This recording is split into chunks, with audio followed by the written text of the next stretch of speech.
At 28, navigating significant drama has unfortunately become a recent theme in my life. My ex-girlfriend, Fiona, a pseudonym, and I ended our tumultuous 2-year relationship a few months ago after discovering some shocking truths. Fiona and I first crossed paths at a party through mutual friends and quickly clicked. The first year of our relationship was idyllic. We shared similar interests, loved spending time together, and even talked about our future. I'm a software engineer while Fiona works as a graphic designer. Despite our demanding careers, we made time for each other, enjoying spontaneous weekend getaways, trying new restaurants, and binge-watching TV shows on lazy Sundays. We introduced each other to our families, and everything seemed perfect. But over time, things started to unravel. Initially, Fiona voiced concerns about how much time I spent at work and my close friendships with certain women. I brushed these off as normal relationship issues, but her jealousy and possessiveness soon escalated. She became increasingly upset if I spent time with female friends, even in group settings, and began scrutinizing my phone and questioning every text or call I received. One memorable incident involved dinner with my best friend, Paul, and his girlfriend. While Fiona canceled due to work that night, Fiona called me in tears, accusing me of lying about my whereabouts after seeing a Snapchat story from a mutual friend who was at the same restaurant. It took hours to calm her down and prove my innocence. Things deteriorated further when I began a major project at work, which required extra hours and late nights. Fiona had a hard time dealing with this, frequently calling me during the day, showing up at my office unannounced, and even following me to catch me in the act. Despite my reassurances, introducing her to my coworkers, sharing my location, and contemplating quitting the project, nothing seemed to ease her anxiety. The constant accusations and lack of trust were exhausting. The breaking point came when Fiona accused me of cheating with a coworker named Clara after seeing work-related texts between Clara and me. Fiona completely lost it one evening. She showed up at my office while Clara and I were working on a presentation, bursting into the conference room. She screamed and cried, accusing Clara of trying to steal me away and hurling insults. Despite my efforts to calm her, she became hysterical, threw a potted plant which missed me, and security had to escort her out. Clara was understandably shaken, and the next day I had to explain the situation to my boss. He was sympathetic but warned me that such incidents couldn't happen again. Although Clara remained professional, the atmosphere became awkward between us, and some colleagues began treating me as if I were the guy with the crazy ex-girlfriend. After the incident, it became evident that our relationship couldn't continue. I took a day off work and went to Fiona's apartment to end things. I explained that her constant mistrust and accusations had become unbearable, affecting not just our relationship, but also my work and friendships. Fiona didn't handle it well. The conversation quickly devolved into yelling, crying, and name-calling. She accused me of never loving her, using her, and cheating throughout our relationship. In the heat of the moment, she even threw some of my belongings out of her apartment window. It was a chaotic scene. As I was leaving, she threatened to ruin my life and make me pay for breaking her heart. At the time, I dismissed it as an emotional outburst, feeling relieved to be free from the relationship. In the weeks that followed, Fiona kept trying to reach me, calling, texting, and even showing up at places she knew I frequented. Her messages ranged from begging for another chance to threatening to expose me as a cheater. I blocked her number on all social media platforms, and eventually, she seemed to get the hint and backed off. I spent the next few weeks focusing on getting my life back on track, immersing myself in work, hitting the gym more often, and reconnecting with friends I had neglected during my time with Fiona. Things started to feel normal again. Then, last week, while enjoying a quiet Friday evening at home, Fiona unexpectedly showed up at my door. She looked pale and exhausted. Before I could react, she blurted out that she was pregnant and that the baby was mine. Stunned and disbelieving, I struggled to process the news. We had always been careful, and given how our relationship had ended, I wondered if this was a scheme to win me back. Fiona claimed she was about 2 months pregnant, which coincided with a period when our relationship was falling apart. I invited her in, more out of shock than anything else. We sat in my living room where she explained that she had missed her period, taken a home test, and confirmed it with a doctor. I told her I needed time to process this and offered her a glass of water before retreating to the kitchen to clear my head. When I returned, I found her going through my phone, which I had left on the coffee table. I confronted her, and she claimed she was just checking the time, but it felt like a breach of trust one had grown accustomed to. I told her that before I could accept what she was saying, I needed concrete proof, such as a paternity test. Fiona was upset and accused me of not trusting her, which felt ironic given our history. She pleaded for me to believe her, but all I could think about were the times she had accused me of lying and cheating. I insisted on a paternity test and medical proof of the pregnancy. Fiona grew angry, hurling insults and accusing me of cowardice for not taking responsibility. She threatened to tell our mutual friends and my family that I was abandoning her and the child. Then she stormed off, slamming the door behind her. Since then, I've been a wreck. I can't concentrate at work, I'm struggling with sleep, and I feel constantly on edge. I question whether I'm being too harsh. What if she really is pregnant? Yet another part of me wonders if this is a manipulation tactic. I've spent hours researching false pregnancy claims and paternity rights. Although I've considered reaching out to Fiona, I remember how toxic our relationship had become and how much happier I've been since the breakup. I haven't shared this with anyone, neither my family nor my best friend Paul. I'm unsure of what to do. Am I wrong for not believing her and demanding proof? Should I have handled the situation differently? I keep replaying the conversation in my mind, wondering if I missed something. Fiona did look different, tired and stressed, but could it simply be from the aftermath of our breakup? And why wait 2 months to tell me if she's truly pregnant? The thought of Fiona spreading the news weighs heavily on me. My parents would be devastated if they believed I was abandoning a pregnant girlfriend, and I can only imagine how my friends would react. I've always prided myself on being a reliable person, and the idea of being perceived as a deadbeat dad is distressing. But at the same time, I can't accept this without verification. Fiona's past behavior has eroded my trust in her word alone, and bringing a child into the world is a massive responsibility, one that I'm not sure either of us is prepared for, especially given the state of our relationship. I've been contemplating reaching out to some of our mutual friends to see if they have any insight, but I'm concerned about stirring up rumors before I have a clear understanding of what's really happening. What if Fiona hasn't shared this news with anyone else yet? I don't want to be the one to spread potentially false information. On the other hand, there's a nagging fear that it might be true. I'm not prepared to become a father. Fiona and I had discussed the idea of having children in the distant future, but never as something immediate. The thought of being tied to Fiona for the rest of my life, especially given how toxic our relationship had become, is overwhelming. I've even wondered if the child might not be mine. Given how accusatory Fiona was about my fidelity, could she have been projecting her own issues? Could there have been someone else involved? It's a distressing thought, but I can't ignore any possibility. The more I think about it, the more confused and frustrated I become. I feel trapped with no good options. If I reach out to Fiona for more information, am I opening myself up to further manipulation? If I ignore her, am I potentially abandoning my child? I know I need to act, but I'm paralyzed by indecision. Every option seems fraught with potential pitfalls. I keep hoping she'll reach out with more information or agree to my request for proof, but so far there's been nothing but silence. Part of me wonders if I should just agree to whatever Fiona wants to keep the peace, but I know that's not the right approach. If there is a child involved, they deserve parents who are committed and certain, not someone who's just trying to avoid conflict. I've even considered seeking legal advice, but that feels like such a drastic step. What if this turns out to be a misunderstanding or a false alarm? Would involving lawyers at this stage be an overreaction? This whole situation has forced me to reevaluate our relationship. Were there signs I missed, red flags I ignored? I thought I was being a good boyfriend by trying to reassure her and prove my faithfulness. But did I inadvertently enable her behavior? Should I have ended things sooner? It's been a week since Fiona showed up at my door, and I feel no closer to a resolution. Each passing day feels like a ticking clock. If she is pregnant, decisions will need to be made soon. But how can I decide anything when I'm unsure of the basic facts? I keep questioning whether I'm wrong for insisting on proof. Should I have been more sympathetic or more trusting? Or am I justified in my caution given our history? I honestly don't know anymore. I realize this is a complex situation, and maybe I haven't provided all the details needed for a full judgment, but I'm at my wit's end. I need an outside perspective. Am I wrong for not believing my ex-girlfriend and insisting on proof of her pregnancy?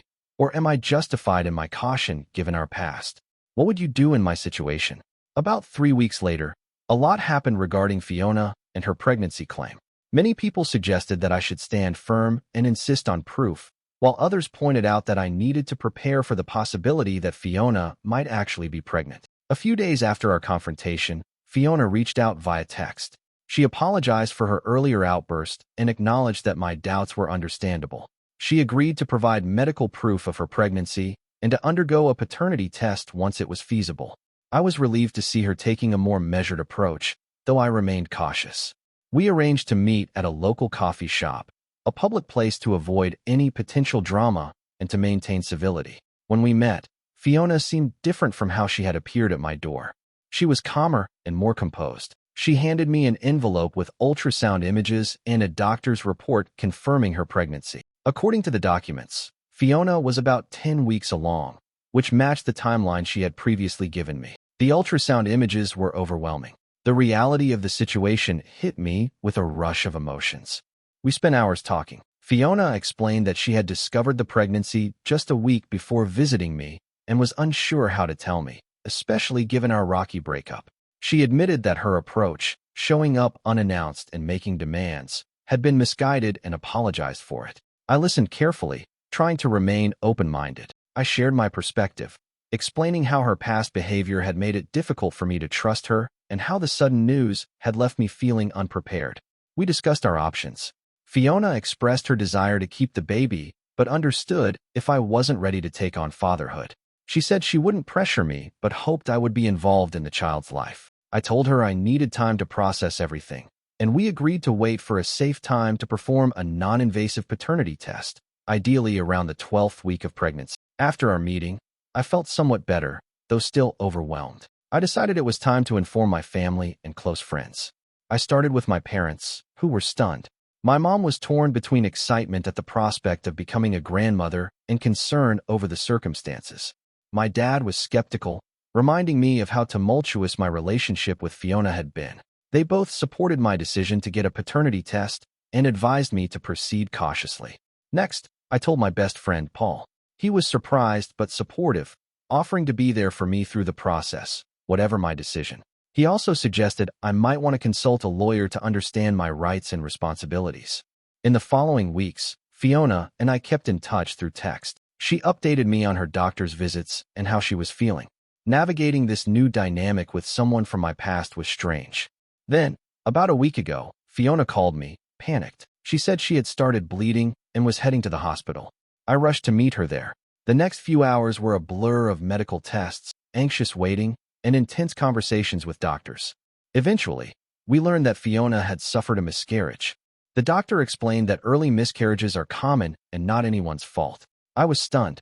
I hadn't fully come to terms with the idea of becoming a father, and now it was all over. Fiona was devastated. Despite our issues, seeing her in such pain was heartbreaking. I stayed with her until she was discharged. The drive back to her place was quiet, and when we arrived, Fiona broke down. She apologized again for her handling of the situation, saying she had been scared and unsure how to proceed. She acknowledged that her past behavior, her jealousy and accusations, had been wrong, and that losing the baby made her realize how much she had messed up between us. I listened, feeling a complex mix of emotions. I was saddened by the loss of a potential child, despite my uncertainty about fatherhood. Yet, I also felt a sense of relief, which then made me feel guilty. A part of me still wondered if the whole situation had been real. I asked Fiona if she had shared the news with anyone else. She said no, that she had been waiting until after the first trimester to tell her family and friends. So only my parents, Paul, and I knew about the situation. That night, we talked extensively about the pregnancy, our failed relationship, and what might come next. Fiona mentioned she planned to start therapy to address her trust issues and jealousy. She didn't ask to reconcile or manipulate the situation, which I appreciated. I told her I needed some time and space to process everything. She understood and agreed that it would be best if we didn't see each other for a while. As I left Fiona's apartment that night, I felt a mix of exhaustion and relief. The emotional roller coaster of the past few weeks had been draining. Now, a week later, I'm still trying to process everything. I've started seeing a therapist to help me work through my feelings about the situation. Having a neutral person to talk to has been beneficial. I've also been reflecting on my relationship with Fiona and my own actions. While I still stand by my decision to ask for proof of the pregnancy, I recognize there were moments when I could have communicated better or been more understanding of her insecurities.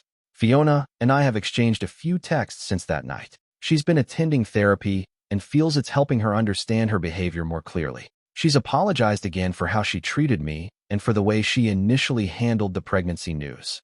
I'm uncertain about our future.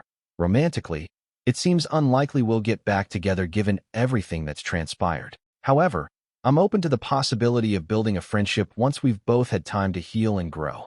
Regarding the pregnancy, I still have doubts. The medical documents appeared genuine, and the hospital confirmed the miscarriage. Yet, given our history, a part of me remains skeptical. For my own peace of mind, I've decided to accept that it was real and move forward. This experience has taught me valuable lessons about communication, trust, and the enduring impact of past actions on relationships. I'm trying to apply these lessons to become a better person and partner in the future. My parents and Paul have been incredibly supportive throughout this ordeal. They've listened, offered advice, and simply been there for me. I'm thankful for their strong support system. Looking back, I can see how bewildered and unsettled I was.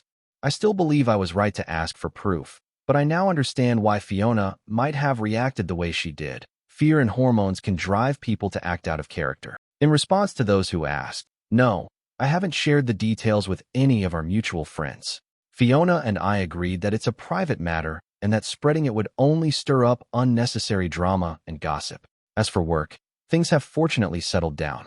The tension with Clara and my other co-workers has eased, and I've focused on my projects, which has been a welcome distraction. Life seldom follows neat, clear-cut paths. It's messy and often leaves us with more questions than answers. I'm still processing everything and know it will take time to fully come to terms with it. For now, I'm taking it one day at a time, concentrating on my personal growth and healing. I had hoped my story would conclude there. It seemed like a somewhat decent ending, but life has a way of complicating things. It's been about 2 months since then, and my anger from everything that's happened hasn't subsided. Just when I thought the situation with Fiona couldn't get more complicated, I was proven wrong. After the miscarriage, Fiona and I had limited contact. We exchanged occasional texts, mostly with her updating me on her therapy progress and me responding politely. I was still working through everything and trying to move on. Work was going well. I'd immersed myself in a new project, which served as a welcome distraction. Relations with my coworkers, including Clara, had mostly returned to normal, and I was even starting to consider dating again, though I hadn't gone on any dates yet. Then, about 3 weeks ago, I received a call from an unfamiliar number. When I answered, a man's voice asked if I was my name. After I confirmed, he introduced himself as Martin and said we needed to talk about Fiona. My stomach sank. I asked who he was, and he revealed that he was Fiona's ex-boyfriend. Apparently, they had been together for a few weeks during a break Fiona and I had taken. I remember that break. It was after a particularly bad argument, and we had spent about 2 months apart. Martin contacted me to share some information he believed I needed to hear. We arranged to meet at a local bar the following evening. The next 24 hours were filled with anxiety as I considered the implications of what he might reveal. Despite my reluctance, I knew I had to face whatever was coming. When we met, Martin appeared surprisingly composed. He was about my age and seemed like an ordinary guy. He bought us a beer and got straight to the point. Fiona had lied to me. The baby wasn't mine, it was his. I felt like I had been punched in the stomach. Martin explained that he and Fiona had continued their relationship on and off, even after Fiona and I had reconciled. Their last encounter had occurred about a week before Fiona and I broke up for good. He showed me text messages between him and Fiona from months earlier. In them, Fiona expressed her unhappiness with me and her fear of being alone, revealing that she had stayed in the relationship out of fear. The texts included her panicking about the pregnancy and her plans. One particularly shocking message from Fiona to Martin, dated just days before she came to me with the pregnancy claim read, I have a plan. I'm going to tell my name the baby is his. He makes good money, and he's always wanted kids. He'll take care of us. The realization that she had cheated on me and tried to manipulate me into raising another man's child was devastating. Martin, feeling guilty after the miscarriage, thought I deserved to know the truth. I thanked him for his honesty, though part of me wished I could go back to being ignorant. We finished our beers in silence, each lost in thought. Before leaving, Martin apologized for his role in the situation. I couldn't bring myself to hate him, as I appreciated his decision to come clean. After Martin left, I sat at the bar for a long time, trying to absorb what I had learned. The bartender, sensing my distress, gave me a free drink. I went home that night feeling numb, unable to eat or sleep. The following day, I called in sick to work. I needed time to process my emotions. I spent the day oscillating between anger and disbelief. How could Fiona have done this? How could she lie so comprehensively? And how had I been so blind? Reflecting on her previous accusations of cheating and her jealous outbursts, it became clear they were projections of her own behavior. After a day of contemplation, I knew I had to confront Fiona. I couldn't let this go unanswered. I texted her to arrange a meeting, which she likely thought was a routine check-in. We met at the same coffee shop where she had shown me the ultrasound pictures. As soon as she saw me, she knew something was amiss. Before she could speak, I laid everything out: the meeting with Martin, the text messages, and all the new information I had. At first, Fiona seemed poised to deny it, but then she broke down in tears, apologizing and saying she never intended for things to go this far. I asked how she could lie so deeply and attempt to trap me into raising a child that wasn't mine. She explained she was scared and desperate, hoping that if she could get me to accept the baby, everything would work out. I told her that what she had done was unforgivable. She had not only betrayed my trust in the worst way, but also been willing to drag an innocent child into her deceit. Fiona pleaded for forgiveness, saying she would do anything to make amends, but I knew there was no fixing this. The trust between us was irrevocably shattered. I told her I never wanted to see or hear from her again and hoped she would continue therapy because she clearly needed help. Then I stood up and walked out, ignoring her desperate pleas for me to stay. The next few days were a blur. I informed my parents and Paul of what had happened, and they were furious on my behalf. My mom wanted to call Fiona and confront her, but I asked her not to. I just wanted to be done with the situation. I also decided to inform a few mutual friends to preempt any potential misinformation from Fiona. I didn't go into all the details. I simply said Fiona had cheated and lied about the pregnancy. Most were shocked and supportive. One friend admitted she had suspected Fiona might be cheating and had seen her with another man, but didn't realize it was serious. She apologized for not coming forward sooner. I was hurt that she hadn't said anything earlier, but I understood her reluctance to get involved. At work, I finally confided in Clara about everything that had transpired. Her response was incredibly supportive and understanding. She admitted she had always felt something was off about Fiona, but had held back from saying anything negative about my girlfriend. Through all this, Clara and I have grown closer, and I'm starting to see her in a new light. Who knows, there might be potential for something more in the future. Since our confrontation at the coffee shop, I haven't heard from Fiona. I've blocked her number and all her social media accounts. A mutual friend informed me that Fiona has moved back in with her parents and continues with therapy. Part of me hopes she gets the help she needs, but mostly I just want her out of my life permanently. Reflecting on our relationship, it's clear now how toxic it was. Fiona's jealousy and insecurity weren't just minor issues. They were indicators of deeper problems.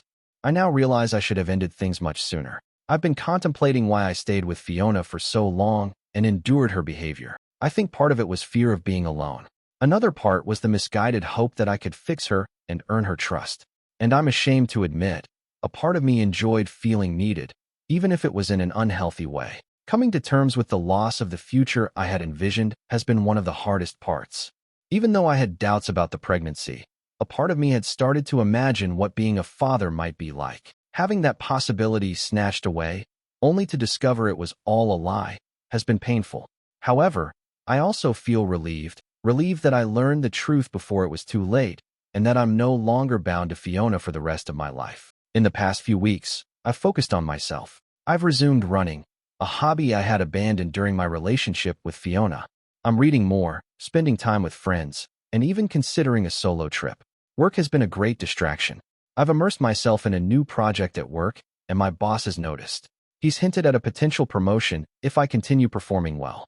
It's nice to have something positive to concentrate on. As for dating, I'm not ready to dive into anything serious yet. I need time to heal and rebuild my trust. But I'm open to meeting someone new when the time is right. This experience has taught me a lot about myself, relationships, and trust. I've learned the importance of trusting your instincts. If something feels off, it probably is. Trust is invaluable, and once it's broken, it's incredibly hard to restore. Don't stay in a relationship where you're constantly questioning your partner or yourself. And if someone reveals their true nature, believe them the first time. As for me, I'm taking things one day at a time. Some days are more difficult than others, but overall, I'm doing okay. I'm looking forward to the future and confident that I can face whatever challenges come my way. It's time for me to close this chapter and move on. Here's to new beginnings and better days ahead. It's been about 10 months since that last update, and I didn't think I'd be writing another one. I thought the chapter with Fiona was closed for good, but life has a way of surprising us. After everything with Fiona and the revelation about her cheating, I focused on moving forward.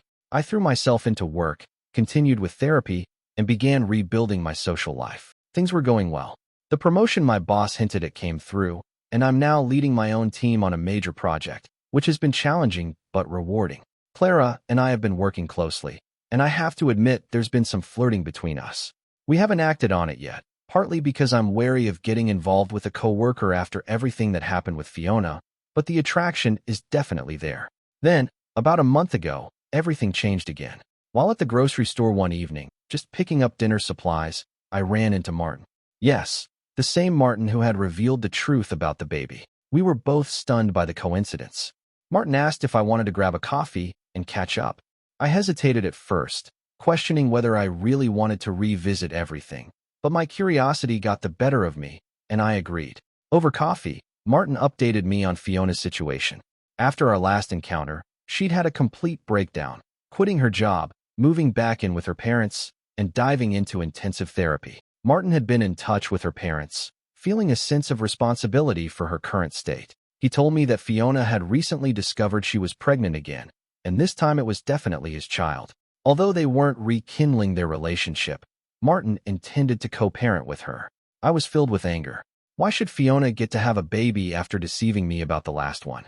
Yet, I also felt a sense of relief, glad that I wasn't in Martin's position, tied to Fiona for the foreseeable future. Martin seemed genuinely excited about fatherhood, but admitted he was anxious about co-parenting with Fiona, given their complicated past. He mentioned that Fiona had made significant progress in therapy, addressing her trust issues and manipulative behavior, but he remained cautious.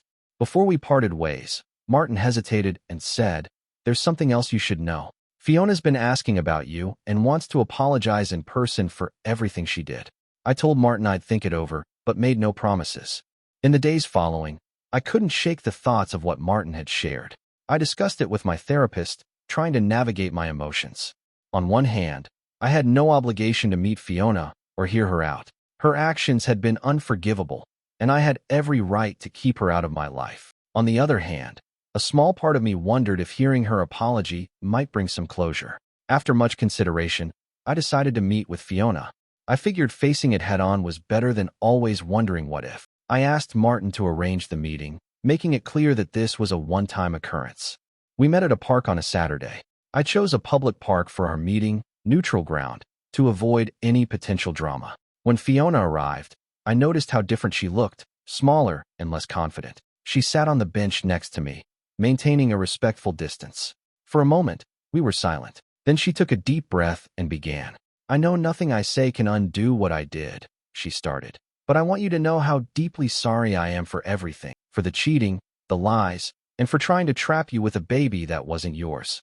It was inexcusable, and I'll regret it for the rest of my life." She went on to explain that she had been diagnosed with borderline personality disorder, which shed light on, but didn't excuse her past behavior. She spoke about the intensive therapy she was undergoing, learning to manage her emotions and insecurities in healthier ways. "I'm not sharing this to ask for forgiveness," she said. "I know I don't deserve that.